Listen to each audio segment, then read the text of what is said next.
ଭଲ ଅଛ? ସମସ୍ତଙ୍କ ଦେହ ଭଲ ଅଛି? ଦେହ ଭଲ ରହିବା ପାଇଁ ଆମେ କଣ କରିବା ନା ସୁଷମ ଖାଦ୍ୟ ଖାଇବା, ଏକ୍ସରସାଇଜ ବ୍ୟାୟାମ କରିବା ହେଲା, ତାହେଲେ ଯାଇ ଆମେ ହଉଛି ସୁସ୍ଥ ରହିବା, ଫିଟ୍ ରହିବା ହେଲା। ଆଜି ଆମେ କିଛି ଖଣିଜ ପଦାର୍ଥ ବା ମାନେ ଭିଟାମିନ୍ ବିଷୟରେ ଆମେ ହଉଛି ଜାଣିବା ହେଲା। ଆଚ୍ଛା, ଭିଟାମିନ୍ କଣ କଣ ଅଛି ତମେ ଜାଣିଛ? କଣ ଜାଣିଛ? କିଏ ହାତ ଟେକିଲ? କିଏ ଜାଣିଛ? ଭିଟାମିନ୍ ବିଷୟରେ କିଏ ଜାଣିଛ? କଣ ଭିଟାମିନ୍ ଅଛି କହିଲ? କ୍ଷୀର। ସେ କ୍ଷୀରଟା କୁହାଯିବ କୋଉ କୋଉ ଭିଟାମିନ୍ ନାଁ ଅଛି ଜାଣିଛ? ପ୍ରକାର ଅଛି ଭିଟାମିନ୍, ବିଭିନ୍ନ ପ୍ରକାର ଅଛି। Vitamin A, vitamin B, vitamin C, vitamin C, vitamin D, vitamin E, vitamin K. ঠিক ହେଲା, বঢ়িয়া, বস বস।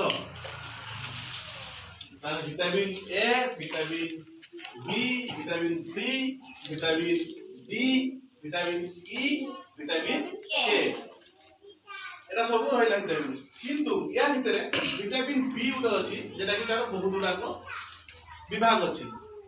Vitamin B one, vitamin B2, vitamin বি6, vitamin বি3, vitamin বি6, vitamin বি12 ହେଲା। ভিটামিন বি ରେ ବହୁତ ଗୁଡାକ ବିଭାଗ ଅଛି। ସମସ୍ତ ଭିଟାମିନ୍ ଆମ ଶରୀର ପାଇଁ ନିହାତି ଆବଶ୍ୟକୀୟ ହେଲା। ସମସ୍ତଙ୍କର ଅଲଗା ଅଲଗା ଆମ ଶରୀରରେ କାମ ଅଛି ସବୁ ଭିଟାମିନ୍ ହେଲା।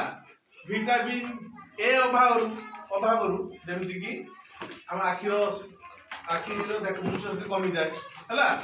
ସେତେବେଳେ ହଉଛି ଆମ ଭିଟାମିନ୍ ଏ ଜାତୀୟ ପନିପରିବା, ଫଳ ଯାହା ବି ଆମେ ଭିଟାମିନ୍ ଏ ପାଇପାରିବା।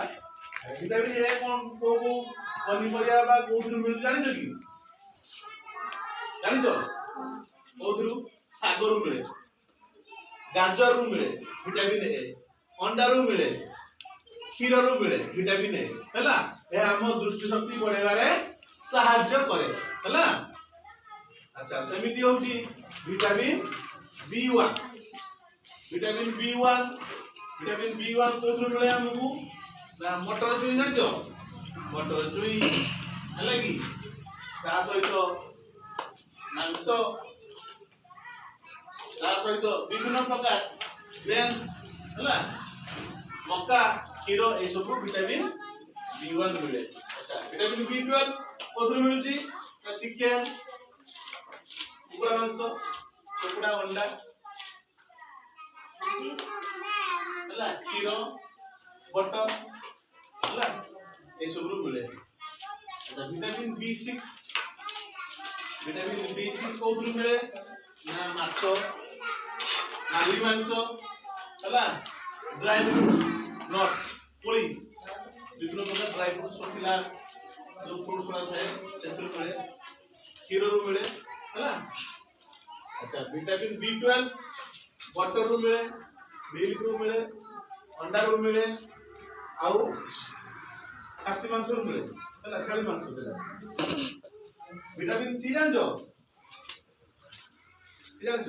ଭିଟାମିନ୍ ସି ହଉଛି ଏହାର ଅଭାବ ହେଲେ ଆମ ଶରୀରରେ ଭିଟାମିନ୍ ସି ର ଅଭାବ ହେଲେ କଣ ହୁଏ? ନା ସ୍କର୍ବି ରୋଗ ହୁଏ, ସ୍କର୍ବି ହେଲା। ଏହା ସ୍କର୍ବି ରୋଗ ହୁଏ। ଏହାକୁ ଭଲ କରିବା ପାଇଁ ହେଲେ ଆମକୁ ଭିଟାମିନ୍ ସି ଖାଇବାକୁ ପଡେ। ଭିଟାମିନ୍ ସି କୋଉ କୋଉ ଫଳରୁ ମିଳେ ଆମେ ଜାଣିବା? ଖଟା ଜାତୀୟ ଫଳରୁ। କୋଉଥିରୁ? ଆଚ୍ଛା, ତୁମେ କହିଲ ଖଟା ଜାତୀୟ ଫଳ କଣ କଣ ତମେ ଜାଣିଛ? ହାତ ଟେକିଲ।